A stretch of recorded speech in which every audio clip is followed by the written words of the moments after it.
Hey Throners, it's Azora Hype here with a major theory that can change the entire landscape of a Game of Thrones. Make sure you stay until the end of the video and subscribe to the channel to enter my giveaway for the Game of Thrones audiobooks.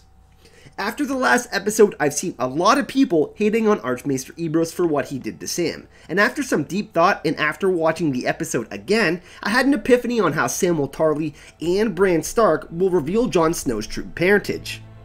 I rewatched the scene a few times, and so far this season, I've really enjoyed the chemistry between John Bradley and Jim Broadbent. But why would Archmaester Ebrose punish Sam after he saved a man's life, the life of a knight, Jorah Mormont?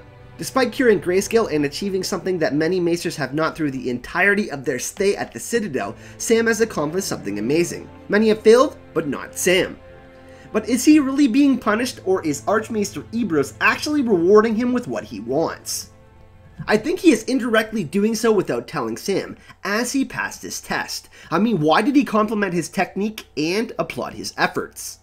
Here's what's important. Archmaester Ebrose is one of the very few people, if any, at the Citadel that actually believes the possibility that the White Walkers exist. However, he is unwilling to give Sam this information directly. But these texts and these scrolls, they are old enough to have paper minds, and perhaps some of the history that is written within these pages covers the period of the Long Night and the sections that were missing within the story.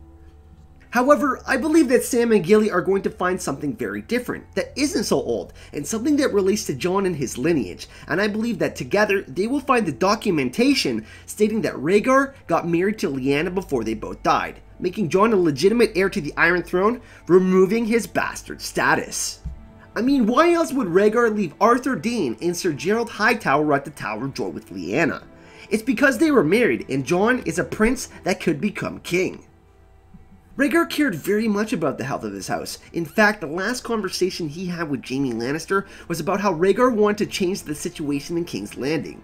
He wanted to call a council to go over how to remove his father from the Iron Throne, but Robert killed Rhaegar, and that never happened.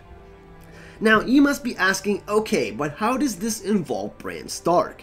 Let me explain. We know that Bran went back in time with the Three-Eyed Raven to witness Jon's birth and Lyanna in a bed of blood. We all saw the symbolism of Jon being the prince that was promised, and possibly Lightbringer himself with Dawn standing at Lyanna's bedside. But the most important thing is that the Three-Eyed Raven told him that he must see everything. We heard from Bran in the last episode say that he sees everything in pieces, but they don't connect. We have to remember that he's still very new to this process as well, and essentially, his consciousness and all the Three-Eyed Ravens before him are within him now, so he has yet to figure out how to truly harness his power. But I believe that this will change when he touches the heart tree within Winterfell, where Ned used to clean his Valyrian steel blade ice. Bran will go back in time again to the Tournament of Harrenhal and to the Isle of the Faces, where I believe Rhaegar and Lyanna got married. Wouldn't it make sense? Howland Reed was present during this series of events. Lyanna defended his honor against the squires that were bullying him, and for those of you who know the story of the Knight of the Laughing Tree, it's not out of the realm of possibility to believe that Lyanna, who was very skilled at riding horses, entered the tournament. This could be the reason why Rhaegar fell in love with her, as she was an attractive option to help him fulfill the prophecy that he believed in so very much. Now you must be thinking, but wasn't he already married to Oberyn's sister, Elia Martell? He believed in the prophecy so much that he married Lyanna or practiced polygamy, which hadn't been practiced since Maegor the Cruel, who had 8 or 9 wives. It's very possible as well that he had an annulment so he could marry Lyanna.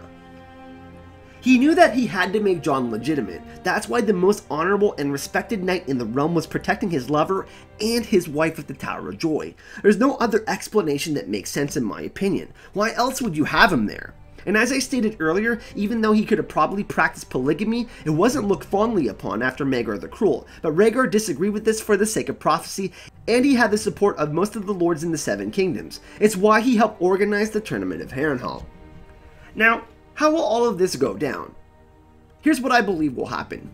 Samwell is going to have to leave the Citadel at some point to return to Jon. He needs to be by his side to tell him this information in person. I also believe that he will learn more information about the Night King and Valyrian Steel, but he will have to leave prematurely due to the division and civil war within the Citadel on information and history. I believe that Samwell will steal some very important books and that Archmaester Ebrose will help him escape because he believes in Sam and sees his greatness and courage. He may even give him a new title or a nickname.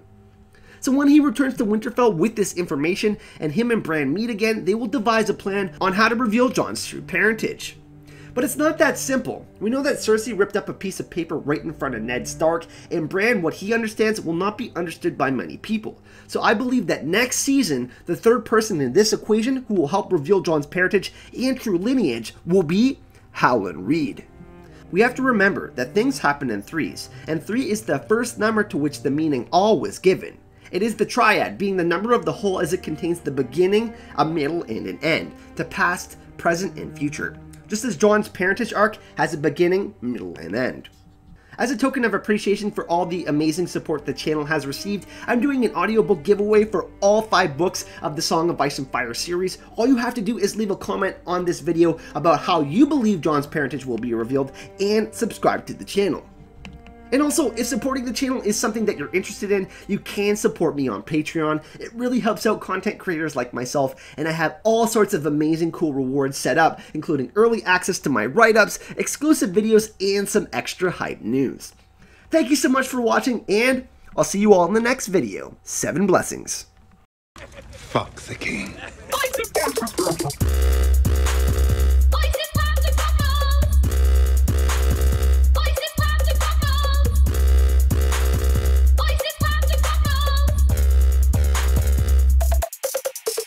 How much for your little clam?